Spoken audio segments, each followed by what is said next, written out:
Ladies and gentlemen, today is a big day. It is a huge day, a momentous occasion, for it is the 18th birthday of the one, the only, Catherine Iris Manola! Happy birthday, Kate!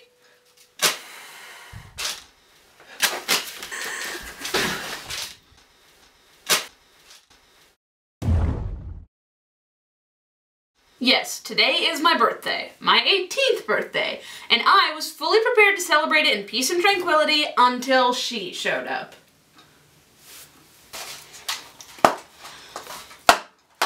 Also noteworthy, tomorrow's Valentine's Day, the most exciting holiday of the year. So wonderful! Don't you just love?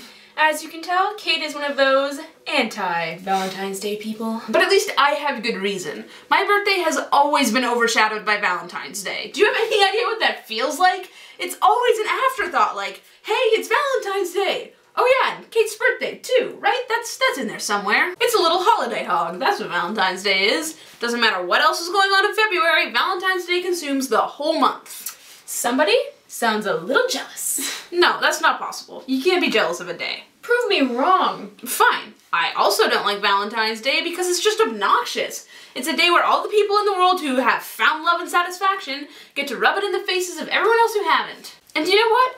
I'm not even one of those true love doesn't exist or Valentine's Day is all just commercial hype people. I just feel like if you found love, I get it. Good for you. But do we have to make relationships such a public thing? I don't understand why we all just can't enjoy our own lives by ourselves without feeling the need to share every thought and feeling with everyone else. Says the one running a vlog. Hey, this was your idea, remember? I'm just sticking to the plan. Okay, enough about Valentine's Day. Today is your birthday, so I figured that since our first video didn't do a very good job at introducing everybody to your life, this would be a perfect opportunity to make up for that. Sort of an introductions. Take two. If I say no, are you just gonna make me do it anyways? Yes, absolutely. Fine. Great! What are you doing?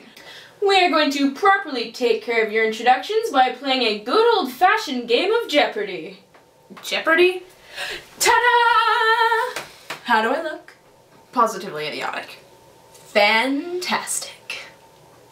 No, this is not happening. I mean, Jeopardy, really? Well, what would you have preferred? I would have preferred to spend my birthday alone in my room watching original episodes of SNL from 1975. But apparently that's asking just a bit too much. Well, how about Who Wants to Be a Manolionaire? Did you just take my last name? Trivial Pursuit? No. Family Feud? No. Well then Jeopardy it is. Don't worry, it'll all look a lot cooler once I put in all the special editing effects. Did you honestly prepare questions ahead of time for this? Of course, this is all based on your life and the people that keep it interesting. Welcome to Jeopardy, I'm your host Megan Carpenter. Here are today's categories. Life with Brittany, 101 ways to avoid hanging out with annoying neighbors, all things Anthony Manola, and Kate's childhood. Contestant number 1, you are up. That's you. Fine, Kate's childhood for 400? Excellent choice. At this event, my mom invited herself over to your place as a way to make new friends since we had just moved in. It was also the first time we had met. What is my 7th birthday party? Correct! Contestant number 1, please pick another question. Life with Brittany for 1,000. Ooh, a daring choice. Because of this incident in 2005, your father was put in the awkward position of having to hire 2 nannies, 1 for each of his children. I don't know, that was for like a month.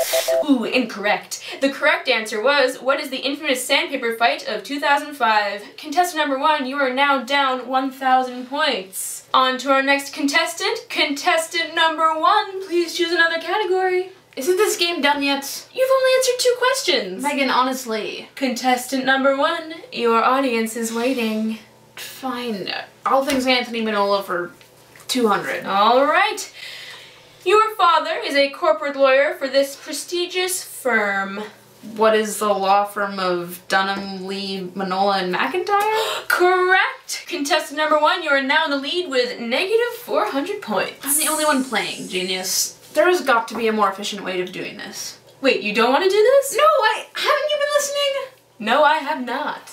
Can we please just try something else? Well, there is a second option. Thank goodness. What is it? Where are you going? Get off my laptop. What is that? Ladies and gentlemen, as you may have heard, resident filmmaker and documentarian Megan Carpenter has been vigorously working on a new project detailing the early years of the popular YouTube vlogger, Catherine Iris Manola, or as she is most familiar to her fans as, Kate the Cursed. It is my honor to present to you all the debut of this film. Please sit back and enjoy Kate Manola, Highlights of a Cursed Life. That is a terrible title.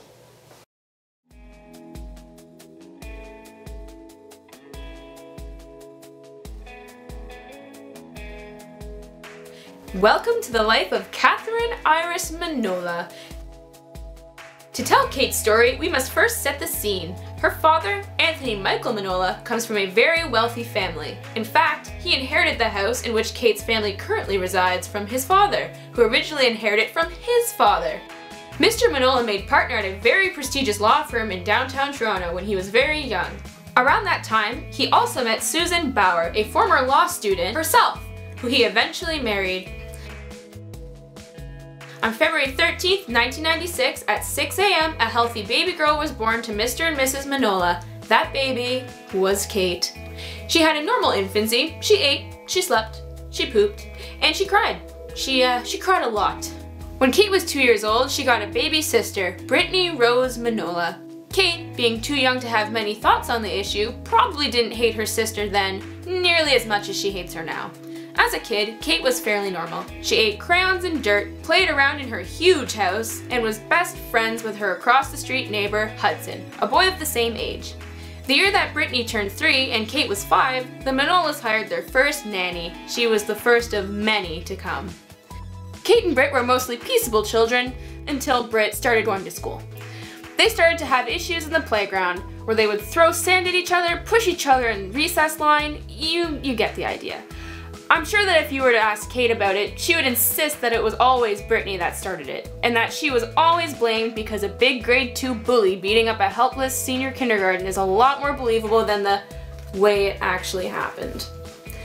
As they got older, the fighting got worse and transformed into more elaborate pranks. One famous instance involves a boy named Jacob Sutler.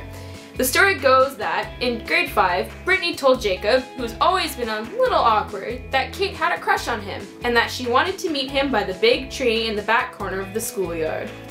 Then, Britt went to Kate and told her that Jacob had proof that she'd cheated on the last math test, and that unless she gave him a kiss on the cheek, he would show it to our teacher. She took Kate out to the tree, and Kate, infuriated by the predicament, marched straight up to Jacob and planted a big wet kiss on his cheek. Poor Jacob was so embarrassed that he wet himself. At the same moment, all of Brittany's friends pop out of their hiding places and start laughing at Jacob, but mostly at Kate, for kissing a boy who wet himself. Rumor has it that the only reason Kate didn't fly into a tycoon of rage and rip her younger peers limb from limb is because a teacher showed up and chewed Brittany and her friends out for being in the junior playground instead of their primary playground. Another noteworthy moment from Kate's childhood. When we were both 7, I moved into the neighborhood. We were best friends immediately. Then, a year later, we were 8. Kate's parents got divorced. Apparently, things were fairly one-sided. Her mother wanted to leave, and her dad didn't want a big fight. Her dad took full custody of her and Britt, and her mother moved to Edmonton. When Kate was 9, her and Britt had one of their most violent altercations to date, in which Kate pinned Britt down after they had been shouting at each other, and she grabbed a piece of sandpaper and started rubbing it across Britt's leg until she drew blood. Because of this fight, her dad decided to try giving them each separate nannies, and having them raised in different corners of the house. Kate's nanny quit after a month and things returned to normal. In grade 8, my family hit some hard times. And so we had to move out of the neighborhood and into a townhouse in a completely different part of the city.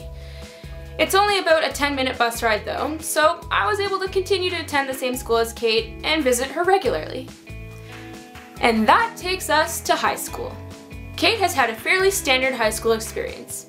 She tried the debate team, volleyball, and eventually settled on rugby. Present-day Kate enjoys greasy pizza, vanilla sundaes, and red licorice, but not all as the same thing. That's really gross. She has really weird taste in music, a lot of grunge and stuff, some 90s California surfing songs, yeah, weird stuff. She likes really old movies, Saturday Night Live, a genre I like to call hipster sci-fi, as well as cheesy rom-coms from the early 2000s. And that, ladies and gentlemen, is Kate.